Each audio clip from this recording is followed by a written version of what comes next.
have two messages. I have a health message, and they're both bacon related. I made my own bacon. There's no preservatives or nitrites or anything icky. And then I also want people to be aware of things that they take for granted, things that are common, how you don't think about safety. I was placing the slab of pork belly on the slicer, and I was becoming frustrated. You know, I've got a meat slicer. I was becoming frustrated because it kept shifting. And I always keep my hand at the bottom of the slicer, and this time I started to reach forward, and I scared myself to death. I mean, I scared myself so badly because reaching over, I could have cut myself with the big rotary blade. So I stopped, flipped it off, turned, pulled the plug, and I sat down and I regrouped. And it just made me think of what a catastrophe that could have been. So even when you have common things, just always remember, even if you're familiar with it, like a lawnmower, pull the plug before you start moving the blade. So that's my help. Make your own bacon and be safe. Thank you. Our new slogan, make your own bacon. Okay. All right. So we have the ESSA update from Dr. Earhart. Who's still chewing the bacon, and it's wonderful, I might add.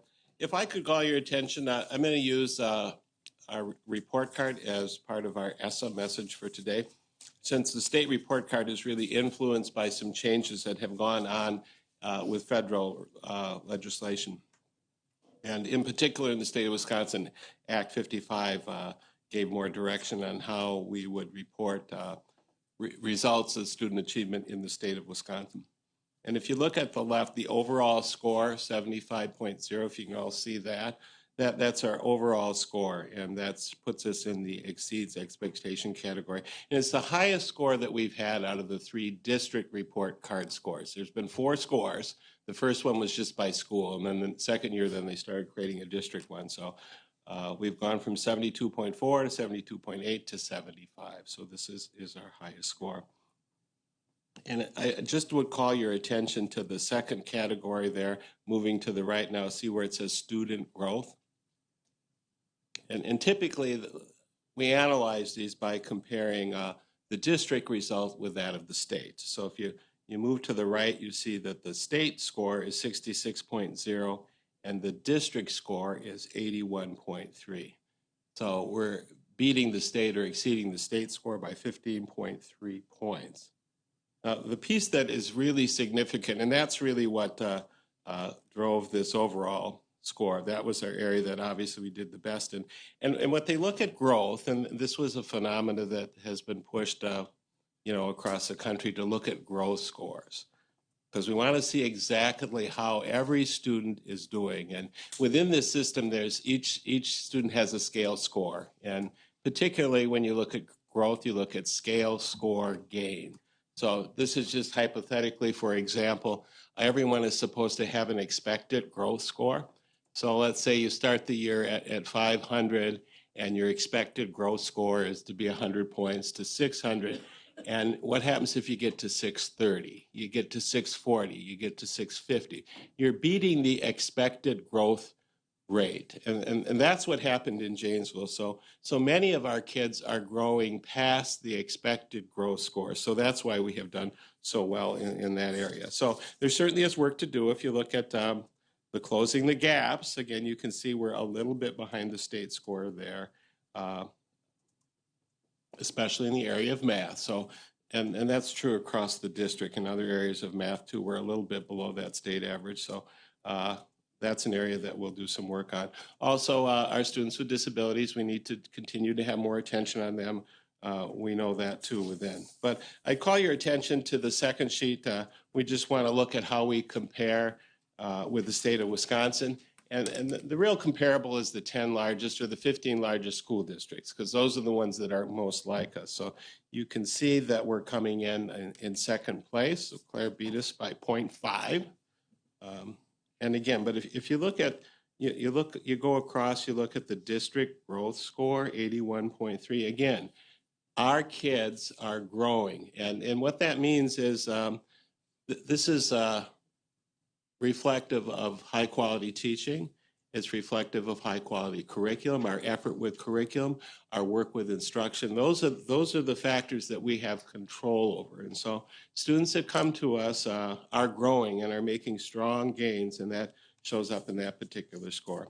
We also will, if you look at the third sheet, we will compare ourselves to Rock County, although obviously we're the largest in our county, and we had, in comparison to smaller districts, though, with a lot of differences and variances, a higher poverty rate, but we came in third place. But if you look at our district growth score, we're number one. So again, how well kids are growing based on what we do with them puts us there. The overall score is number 3, but that growth category, 81.3. So that in a very quick snapshot is what our school report card says. And again, we're pleased with the results. Thank you very much. That's good news. Thank you. Any comments or anything like that? Oh, okay. All right, great. So we've been asked to bump the discussion of the calendar up. So we're talking about item 7, and we'd like to bump that up now. So I'm going to turn that over to Mr. Gardner. Thank you. Tonight we're looking for PPC to move the calendars, proposed calendars, to the full board. That's in accordance with our administrative rule. What we typically do is we approve the calendars on a 2-year rotation, and Tammy and Michelle worked very hard to make sure that we have what is required from us from the state of Wisconsin in terms of hours, and I've outlined that in the memo for you. But the more important issue is how we... Thank you.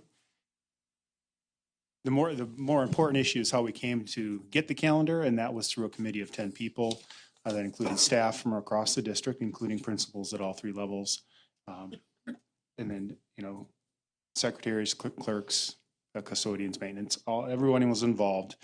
We took a look at the survey questions that were created previously, and we modified those to meet the needs of what we wanted as a district. We looked at our values and goals, put out the survey, and lo and behold, we ended up with 2,100 responses from the community. And so what you see as part of this in your packet are the questions as well as the responses. And we were able to meet the needs of everyone based on the highest percentage of those in favor of that particular question. So we did build the calendars based on that, with the exception of one particular question, question 2 for Thanksgiving break.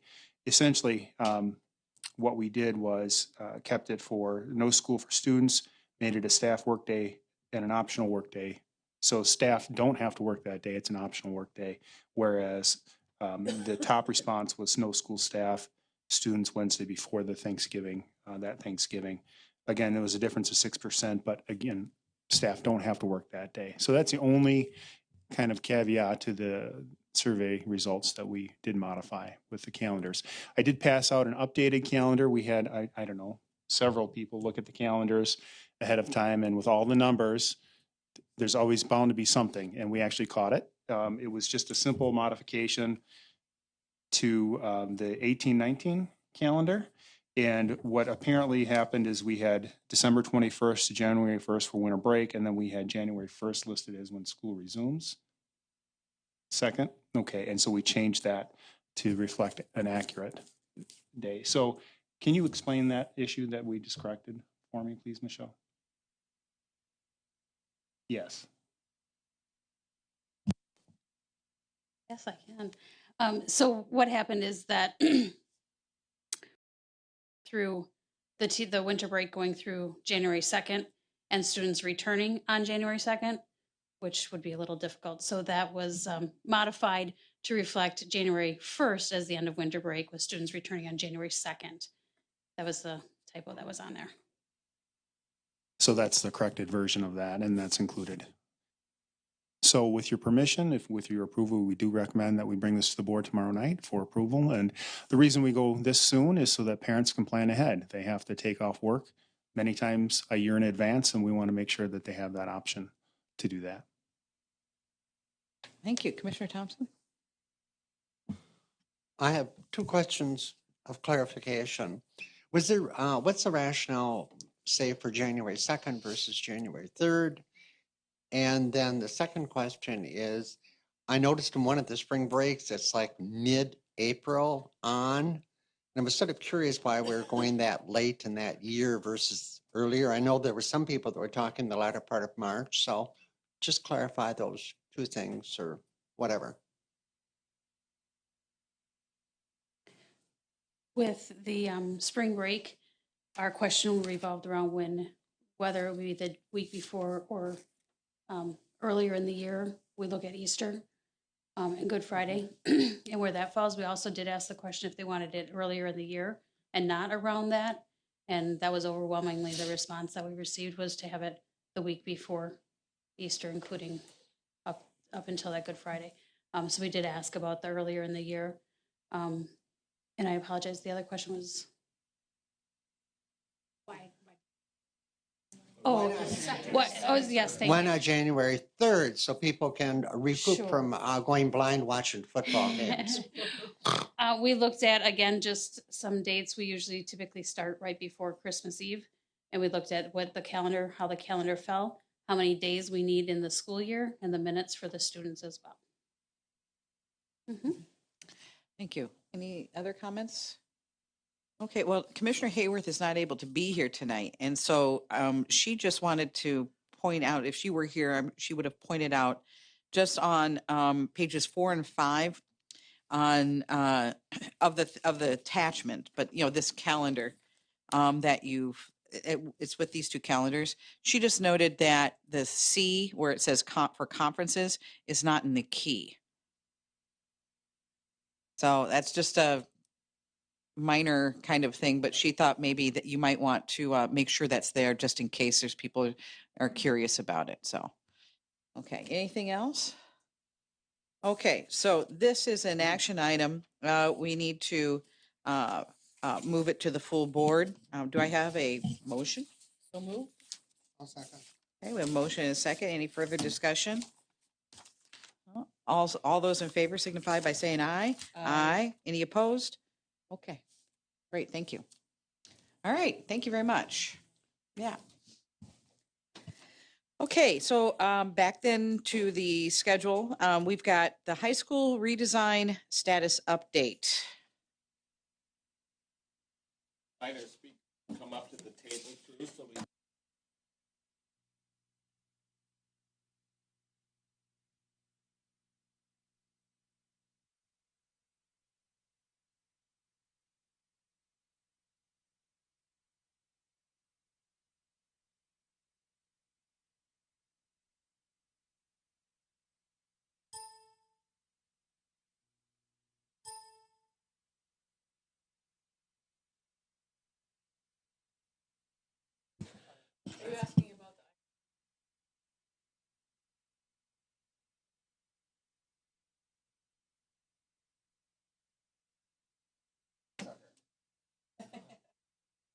That is different. That's different than the, they're related, but it is different. That's true.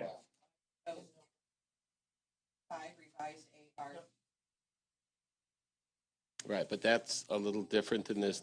It's related, but we're here to do an annual update to the Board of Education under Project Redesign. And you've heard about Project Redesign. Project Redesign is really our change agenda for programming at the high school. And I'd like to start with just a little bit of history about Project Redesign.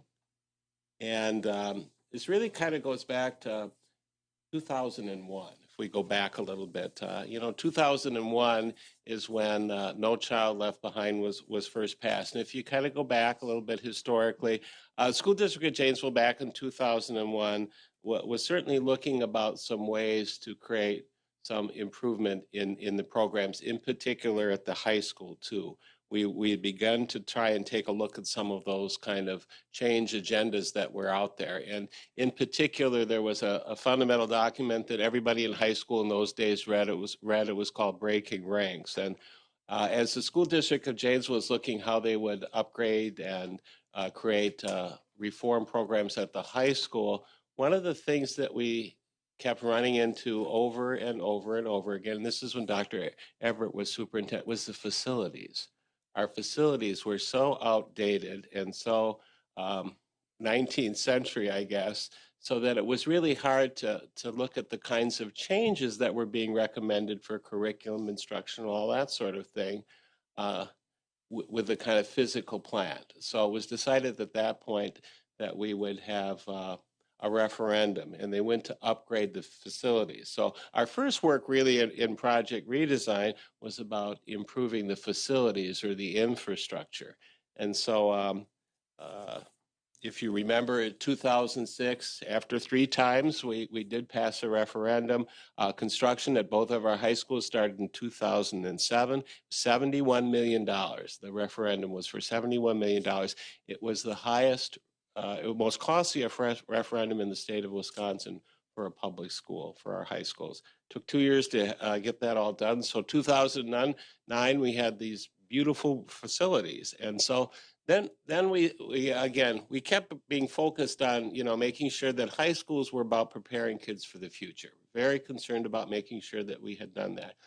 About 9 years ago, then we started this whole journey to excellence. And that really started having us, we have these beautiful facilities. We have all this great state-of-the-art infrastructure, but what about what's inside of our high schools? What about the teaching, the learning, the curriculum instruction? So the journey to excellence really started to have this really tight look at who we are. And we started looking at some of our indicators. This is kind of a crude representation, but we started looking at our test scores. We looked at our student achievement graduation rates. And Chris and Allison, what did we find when we started looking at those key indicators? They were all trending down. And we had one of the lowest graduation requirements in our area. So students that were graduating Janesville, Craig, and Parker were not being prepared to compete with their colleagues from the area when they were heading off to college or career. So Kim, Allison, Chris, and Karen got together and said, we've got a problem here. We can do better. If we're on this good to great adventure here called the Journey to Excellence, we need to do some upgrading of our high schools. And so we started to do some planning and some thinking and indicate, we knew that we had problems when we started to look at it. Some of the instruction that was going on in the high school was not consistent with what best practice was. Some of the curriculum, quite honestly, was outdated. And again, it wasn't helping making sure kids are getting ready for the future, preparing for the future. We know that our assessment and our grading practices needed work too. And so all of those things were converging to not promote the kind of growth that you just heard me talk about in the first part of their meeting. So student learning was not moving forward based with some infrastructure problems with curriculum, instruction, and assessment. So Project Redesign was born. It was in March 2012. We brought all high schools together. We went to the morning of March 27th, Parker High School, and we launched Project Redesign. And we've accomplished a lot. I'm very proud of our collective efforts and how we've moved our high schools forward. We're going to talk in particular about the kind of results. These are the kind of big benchmark moves that we've made in Project Redesign. And Chris and Allison are going to talk about those. You heard a little bit about graduation already. Sure. Yes, the things listed on the slide here are all the big things. I sort of like to look at these as the things you can see and touch and feel, in addition to the work that we've been doing behind the scenes with curriculum, assessment, and instruction with students. The graduation requirements, we went from 22.5 to 26.5. With that, we added a personal finance requirement for juniors. We added a freshman seminar, which is an orientation class for freshmen. We increased our social studies requirement for graduation, and we also asked students to take one additional credit in a core area, just to make them more well-rounded and more competitive with their peers. In doing that, we had a 7-period day, and if you do the math, it's very tight for kids to get 26.5 credits. So we knew that we needed to increase the number of hours of courses that we offered for our students. We wanted to maintain a comprehensive high school system in Janesville, meaning that kids could get instruction in the core areas, math, social studies, English, and science, but also could still experience the arts, tech ed, business, all of those courses that really help them hone in and prepare for life after high school and possible careers that they might go into. In addition, then, like I said, we added a number of courses, the freshman seminar, personal finance, and then the additional core credit as well. And then driving that also was just really re-looking at how we put our high school course selection handbook together. It was more of a menu before. Now it's really aligned to that academic career planning concept that is going into effect with state law next year. Kids can pick up the book and really make decisions not based on just what they like or what they might be interested in, but what really aligns with their future career goals after high school. You want to pick up? So along with our strategies courses, which are certainly there to help promote students who need a little bit of extra support with that general curriculum, we've also been able to offer our students more advanced placement offerings. And I think probably the most recent and maybe one of the larger things that we've taken on is trying to make consistent our grading practices at the high schools. And that's true, across disciplines and also across the district. So those are some of the big accomplishments I think that we've been able to enact in our buildings and things that we're both very proud of. The next slide here is about how we got that all done, right? Sometimes you hear in the popular literature it's easier to move a cemetery than it is to change high school curriculum. So sometimes you also read in the that the high school status quo is the last bastion to accept any change. And so we knew going into this venture that this was a fairly daunting task, but we were very strategic about how we approach that. And Allison and Chris are going to talk about our own little journey to excellence in terms of how we were successful in engaging our staff with Project Redesign. One thing I would add, though, yes, it's very hard to make change at the high school level, but we have to give a lot of credit to our teachers. I think they understood, too, that we weren't doing the best we could do by our kids here in Janesville. Our disaggregated populations weren't doing as well as they could. Kids weren't going to colleges prepared. Kids weren't getting opportunities in STEM and AP and music and the arts that they could get in other places. So our teachers wanted that for our kids as much as we wanted it for them too. And I think that's been a huge part of why the work we've done has gone so quickly to cover so many areas.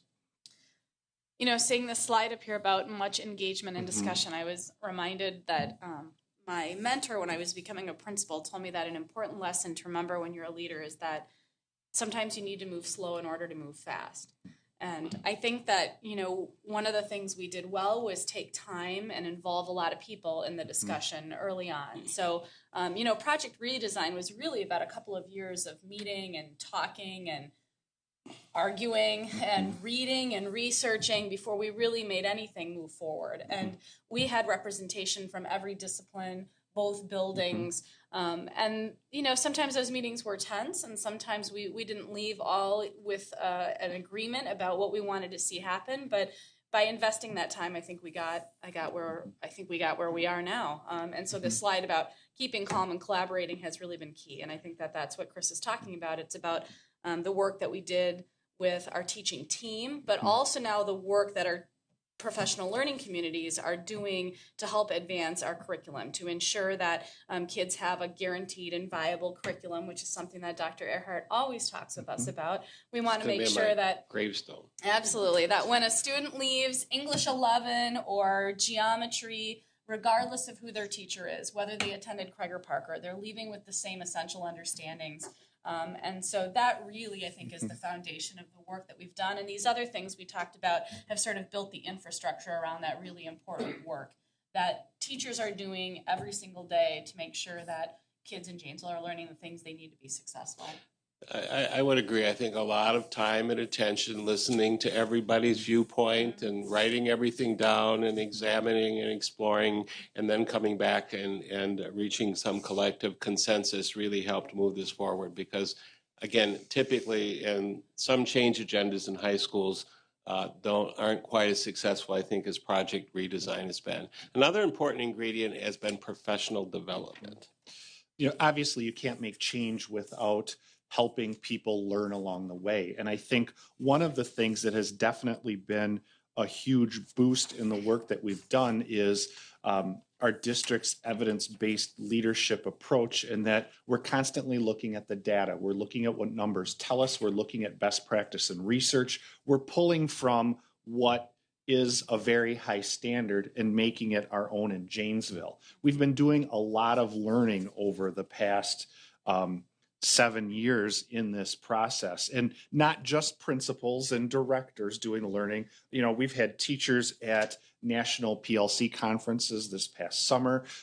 Our Parker's been involved in a professional learning communities grant with the state the last couple of years, and we've been taking a lot of ideas and putting a lot of things in place there.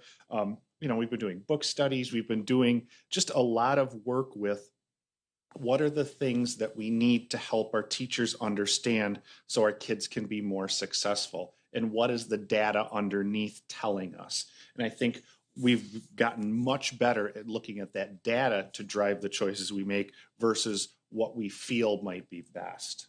I think another thing to add is that a lot of the agendas and best practices we've been looking at, exploring, and sharing with our staff really get validated when you go to a conference. Mm-hmm. The PLC meeting, they'll say, well, that's what you've been saying, Earhart. Or, so all of it, they start to hear it from someone else, other people who are obviously big experts in the field. So that professional development has been an important catalyst for moving forward our work, and I guess really firing up people to do the work. At the Model Schools Conference,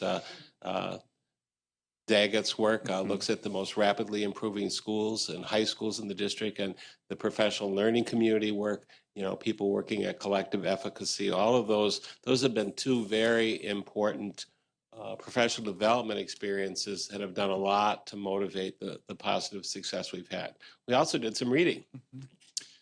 We've done a number of book studies, and actually those are books that we've used for all of the, in one way, shape, or form in all the work that we've done. Brockton High School is a school in Massachusetts. They are very similar to Janesville in that they're high poverty. At one point, they were very low performing, and they're sort of the leaders for us to look to in the changes that they've made and how they've re-engaged their kids in their community and their teachers in helping kids be successful. The other thing that I'd touch on is the Learning by Doing book. That is a lot of the professional learning community's research, which really is foundational to the work now that we're doing.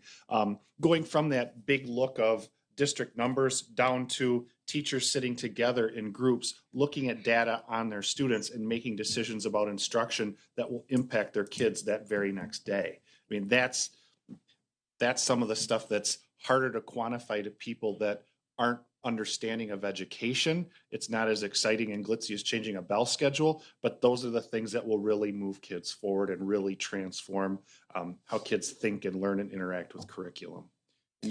Yeah, grading smarter, not harder is another one that I think we should probably touch on. I mean, that sort of has been our, that was the discussion starter about grading at the high school. And you see the author there, Myron Dweck. We had the opportunity to have him come visit us here in Janesville. And I really think that questions raised in that book help us engage in some real discussion about grading practices in our schools. And I think that the whole grading thing, we are still new into that implementation, and I think that we're learning and growing every day. And I think that we've had some really great conversations about what grades really mean and, what makes up a grade. And, there are certainly times that we don't all agree on every nuance of how this policy should play out in reality. But if nothing else, the conversation as professionals and as colleagues about our thoughts and beliefs about grading are advancing us. And I think that we're finding that every day we're becoming more, unified in our understanding about those things, and certainly more articulate about what we believe about grading. And having been a high school English teacher, I think that early in my career, I thought a lot about points And I wish that I would have had the opportunity as a teacher to have that kind of conversation, especially with the veterans who'd been at it a long time, to sort of broaden my thinking about grading and about assessment and what does this all mean and what does it add up to. And I will tell you that that's been a really meaningful part of this project for myself personally. I think it's definitely grown me as an educator and a leader in having to help teachers have that conversation. So, and that's sort of this last piece we've been working on most recently. The other thing, the journey to excellence is always about making sure that you assess, you evaluate, you do some sort of a survey to make sure that what it is that we think we're doing is actually occurring and creating an opportunity for feedback. So every juncture of the road, every particular major initiative part of Project Redesign was assessed and evaluated and assessed and evaluated. And so a lot of time and attention had gone into that. And again, as Allison said, it maybe caused us to move more slowly, but I think more deliberately, and then keeping the buy-in from the staff on all of it. So another important part of Project Redesign is that we were constantly checking in with staff and asking to make sure that we're on the page in terms of validating what it is that we're trying to do, what our intentional goal is, and then if we actually move to where we want to go. So I think that's been another important strategy that has helped build success. Well, Project Redesign is not done. There are other elements that are part of that. A few years ago, when Dr. Anjou joined the district, she joined the Project Redesign team, and she's going to talk a little bit about some of the future agenda items we have for this effort. Thank you. So I look at this now and I think this is coming from Tony Evers and the Department of Public Instruction, and the big headline here is Agenda 2017. So that's in January. So as I look at this, we've accomplished a lot of these things, and most of these I think have staying power. So as we think about what we're doing and why, I think he'll probably have another group of people, and it will last longer than 2017. So the big idea here is this notion of career and college readiness. So in the last couple of years, we've really grappled with what does that mean? And in particular, I think there's been a notion that it's often career or college. And so we've in some of these discussions, especially as we think about grading, we think about what does it look like to really have a full plate of skills and habits that will make you ready for your future. I think one of the things that we've had some really good conversations about is if we prepare all kids to be ready to do whatever they choose, if we allow them opportunities that make them literate, if we allow them opportunities so that they have critical thinking skills and have the ability to really determine their own futures, we're preparing kids so that they're both career and college ready. And so I think when we look at the ACP, a lot of this came before the ACP, this notion of career and college. And so the academic and career planning legislation that will take effect in 2017, we've been working on for a couple of years. And I contend that we're in a very good position. This work actually began at our middle schools a few years ago when we talked about the career cruising and really thinking about having an electronic portfolio for students, starting to think about what are their interests, what are their aspirations, their things that they like about school, what are some jobs they might want to have in the future. And then the high school is really helping it to take some shape, as it did the STEM committee. So we had a number of things that kind of happened at once. And we see that there's a nice intersection with the work that we're doing with increasing rigor in an advanced placement and really thinking about the rigor that's in STEM. And including people or students that really have interests that are, so if we look at the quadrant D, the up in the upper right-hand corner, that's what Dr. Earhart was referring to earlier with Daggett. So that idea about quadrant D up there is that when students are taking something that's rigorous, that's engaging, and applying it and transferring it to something potentially like a career, that's actually that sweet spot.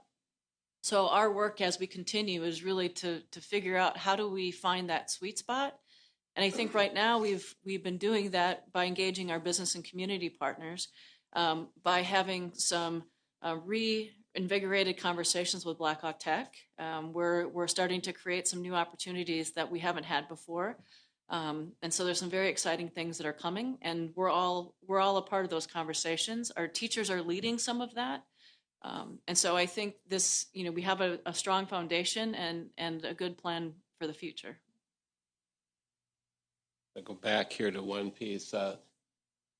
This is Webb's depth of knowledge, and you're going to see this in other initiatives we're doing in the district. But if you look at level 3, and again, those are some of the skills that we'll be working on very hard, especially at high school too, making sure that students just don't regurgitate information. We've got Google for all of that now, but they can draw conclusions based on the information. They can set a hypothesis.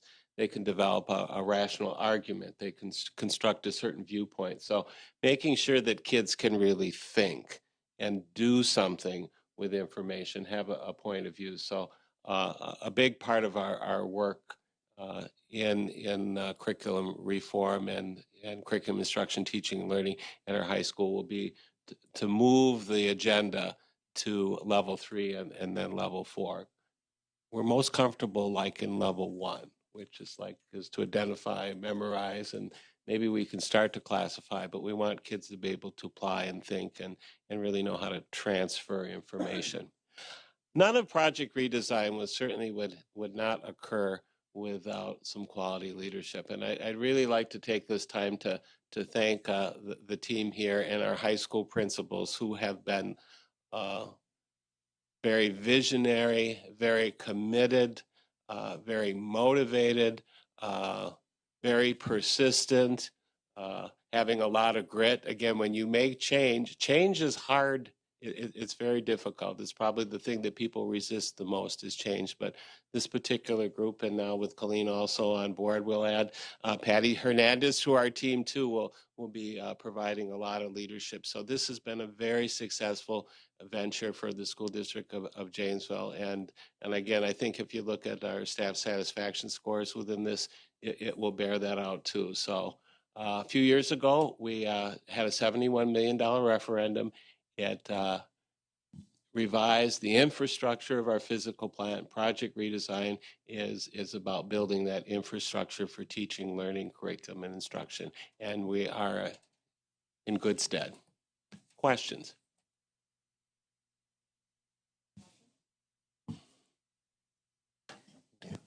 I have a comment and then a question. I had the pleasure of going to Craig when you were doing that little training on grading and challenging the staff to rethink their attitude.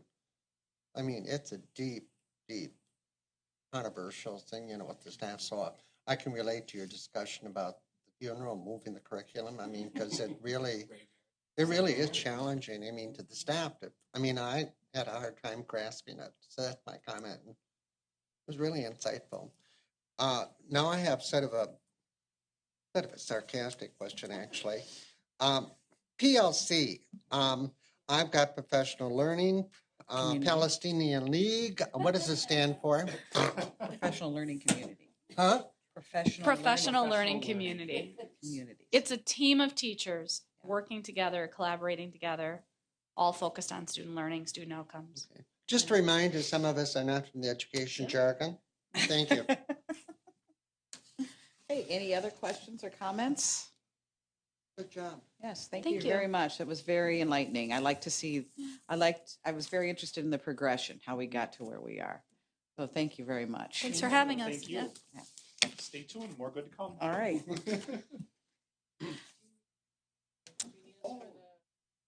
Yeah, graduation regulations. Yes, that would be great. So we're moving on here then, and so Ms. I don't have the agenda in front of me, but the one piece that we were adding to the regulations was on the high school civics exam. And so the statement that was on there is that in addition to the above graduation requirements, that all students must pass I think it says pass, the high school civics exam. And then I think it goes on to say that that is the 100-point test that is also used in the naturalization assessment, and that all students must pass that during their high school years. So that is just an addition to the high school graduation policy. Mm-hmm. And something that I think is really vital. I am always amazed at how people are not really sure who decides what and how decisions are made and what avenues, laws and proposals and everything go through. And I was actually even watching, I watched a speech by former Supreme Court Justice David Souter. And he said that that America, as strong as it is, could potentially be brought down, but it won't be by any invading country. It'll be because of civic ignorance. And I just thought that was really profound. And I really thought, I feel like I see that a lot, that people don't understand how it all works. And I understand it's a complicated mechanism and it's not necessarily linear all the time, but I really think it's incredibly important to add that. So now that's nothing to advance, but I do have a question, and it was a question actually that Commissioner Hayworth brought up, and in looking at our requirements here, is foreign language required at all for graduation from Janesville High School? No. Okay. However, so this is where this gets a little bit complicated. So it may not be a specific graduation requirement. When we look at other achievements that students and goals that students are setting, for example, the Global Achievement Certificate, that is one of the ways by which students meet the multiple criteria to be able to earn that certificate. And with some of the new work coming out of funding, looking at some of our title dollars, they're now recognizing language as one of the ways in which, one of the places that you can fund. So we've been working on some of the things, but as specific to that being one of the courses, it isn't yet a requirement. And it's not a state requirement? It is No, not. It's not. Didn't it used to be at one point? Or is that? No, I think it's been one of those. It's been one of those areas that has vacillated between, it's required because students are going on to a 4-year college in the state of Wisconsin, need to have it, and so in reality, there's only a couple of colleges that actually require it, and then others say that it's highly recommended. But I'm not aware of very many that would place that as a requirement. They might say that is one of the recommended elective areas, or certainly when we do academic and career planning, we start talking about pathways. Sure. That will be something that we would put a lot of emphasis on. Absolutely. So me with the if I was king of the world view, that I would have foreign language, maybe not necessarily a graduation requirement, but starting in the earlier grades, like we do with Chinese. But I would love to see it across the board, at some language. Again, I don't care what language it is that we offer in all of our elementary schools, and hopefully continue some of those into the high schools, in the upper regions. And so, you said that there's some. You mentioned the title money. Are you like what Title I money? What is that? What do you mean by title money? Title II, II? the professional development money. Oh, professional. Oh, okay. And some of the new reauthorizations of of ESEA. Okay. So ESEA is considering adding more emphasis on foreign language, or is it? I'm sorry. Oh.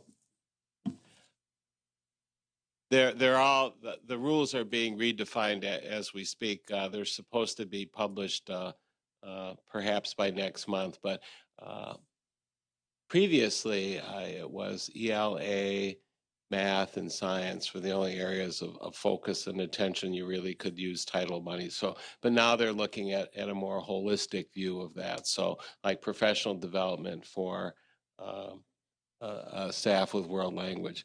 You know, as I couldn't agree with you more how valuable that would be to have world language as part of our elementary experience.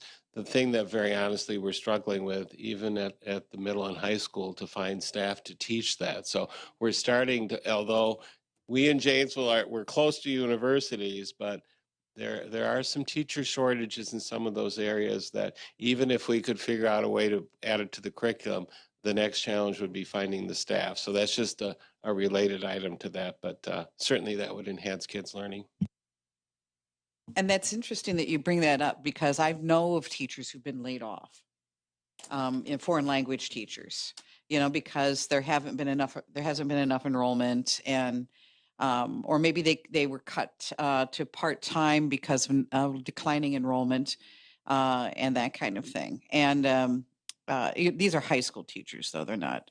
And you know, one of my points about supporting our GEEP program and our global initiatives is that it places emphasis on global literacy and foreign language. I think, at least that's what I hope it does. And so, but anyway, well, that's that. You know, but you're right about trying to find the staff for that kind of thing, and you know, especially in the lower grades, I would imagine. But if this is this, I think Janesville's kind of put itself in Wisconsin, at least, on the map with our emphasis on global collaboration and that kind of thing. And I'm wondering if maybe that might be something that we should be thinking about and maybe starting the conversation about, to see if there's any way to work more foreign language back into our curriculum, or I don't know if you could make it a requirement. We certainly can't add another day to the or an hour to the day, but. So Patty Hernandez and I were at BTC Blackhawk Technical College this morning. We were actually talking about partnering with community members and additional summer school kinds of offerings, camps and things. And Lynn Neitzel, who's one of their directors of curriculum, was there, and we got to talking about this idea about early exposure for students, especially in languages, and what will that look like. And so one of the conversations that we had, and we're going to continue, is this idea about language and what are some of the similarities between multiple languages, and start to offer some courses where some of that can be discipline neutral. So if it's somebody that has previously done German, and right now that pathway is certainly there, but it's typically in the engineering field, and so it may not be something right now that students are signing up for. But we could start talking about what do these languages have in common, and how do we create coursework and pathways then that are tied to more of our career and college readiness outcomes. So that's just beginning, and she's super excited to work with us, and certainly with our language teachers and with Julie DeCook. So, like I said earlier, they're very, very ready to do some things differently, and they're excited to partner with us. So I think that's one conversation that we've just begun. Thank you very much. Thank you. Yes. Regarding the mandate on the civic requirement, that actually then, correct me, was the legislature required it. That was not a push necessarily by DPI, was it? That always intrigues me, on how we decide what's a priority when you discuss all the other issues. And I mean, personally, I think then we should have a law requiring anybody running for state office pass the civics test in order to be eligible to run. Well, if they go through the schools and it's after next year, they will have met that mandate. Just a little. Singer? I'd love to take that test though when it comes out. I mean, it's sort of fascinating. We can send it to you. I think you Yeah. did send me a Yeah, link we- one time, we've sent So I right? know yeah. we had another test that we took was- once, and It's the same one, I think. I It- did it good on that one, I might add. But, Did well. I did do well. think- I was just going to you know, correct his it English just- too. I guess it irritates the devil out of me that, we suddenly, not that civics isn't important, but that suddenly, bingo, let's add this sucker on when I think of all the other important issues we discussed. So it's just sort of, I think we have. I think we have. And so I have a couple more questions. I'm sorry to drag this out, but I'm interested in it. And so this is a requirement to take, and do they? I know this would seem like a weird question, but do they have to pass it? They do have to pass it. They do, and they take it during their junior or by their junior year, correct? They have to take it by the time they graduate. Okay. We tie it with history. A lot of those concepts are covered there, so it's not that we're preparing kids for something extra. It's stuff we were doing already with our Sure. kids. And so what if a student doesn't pass the test? I mean, if they have to, let's say they're in the twilight of their senior year and they decide to take it and they haven't passed it. I mean, there's not really a whole lot of time for remediation then. So what do we do? Well, we've not encountered that yet. Okay. But what I would say is by embedding it in the course, you can do a lot of that remediation. The other thing I would say is we've been very fortunate anecdotally thinking about the data of the kids who've already taken the test. Most of our kids pass it the first, a very high percentage. I would say probably 85 or 90. So I think that speaks to what our teachers are doing in the classroom. But surely if we have we would not let any student fail and not graduate because of that. Okay. And students with specific learning disabilities that are taking our alternative assessments, their requirement is that they take it. Right. It doesn't give us a percentage that has to pass. Got it. Okay. Thank you. Thank you very much. Oh, turn off the thing. Good discussion. Thank you.